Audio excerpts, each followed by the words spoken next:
চ্যানেলের সবাইকে রথযাত্রার শুভেচ্ছা জানিয়ে আমার আজকের রেসিপি শেয়ার করছি। আজকের রেসিপি পুরীর জগন্নাথ মন্দিরের স্টাইলে 56 ভোগের মধ্যে একটি অতি জনপ্রিয় ভোগ কণিকার রেসিপি শেয়ার করব।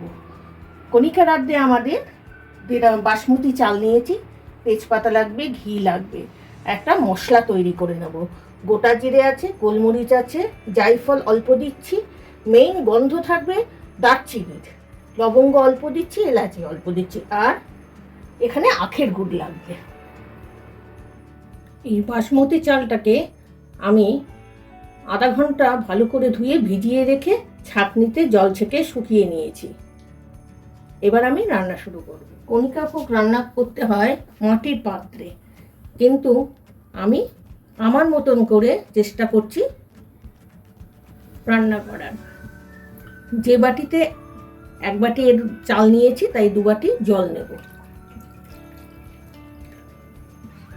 জলটা এখন গরম হতে দিয়েছি, 2 চামচ ঘি দিয়ে দেব।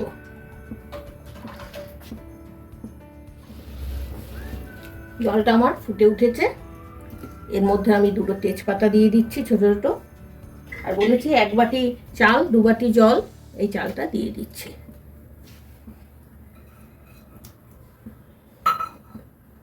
এটাকে এখন সিদ্ধ করতে হবে।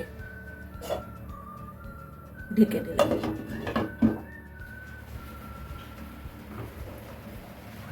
দেখুন ভাতটা আমার প্রায় হয়েই গেছে, একটুখানি জল আছে, আর চালটা অল্পখানি সিদ্ধ বাকি আছে, অল্প সিদ্ধ বাকি আছে।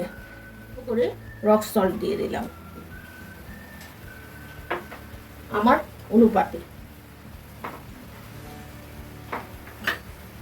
আর যে মশলাটা মিক্সিতে ডাস্ট বানিয়েছিলাম সব মিশিয়ে, জিরে, দারচিনি, এলাচি, লবঙ্গ, জায়ফল,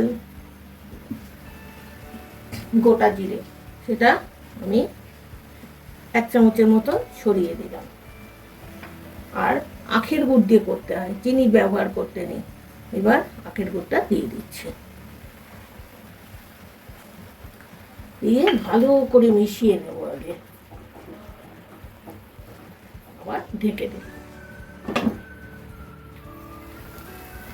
মাঝখানে একটু ফুলে কাজু আর কিশমিশ দিয়ে দিয়েছিলাম। দেখুন কত শুকনো শুকনো তৈরি হয়ে গেছে কণিকা। এবার 2 চামচ ঘি দিয়ে দেবো।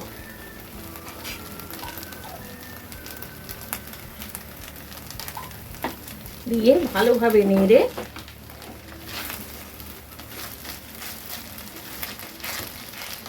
10 মিনিট রেখে দেবো। গ্যাসটা বন্ধ করে দিচ্ছি।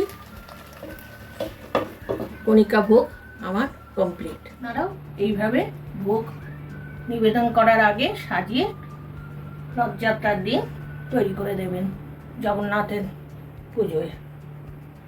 তুলসী পাতা বিহীন ভোগ নিবেদন করা যায় না, তাই ভোগের উপরে তুলসী পাতা দেওয়া আছে।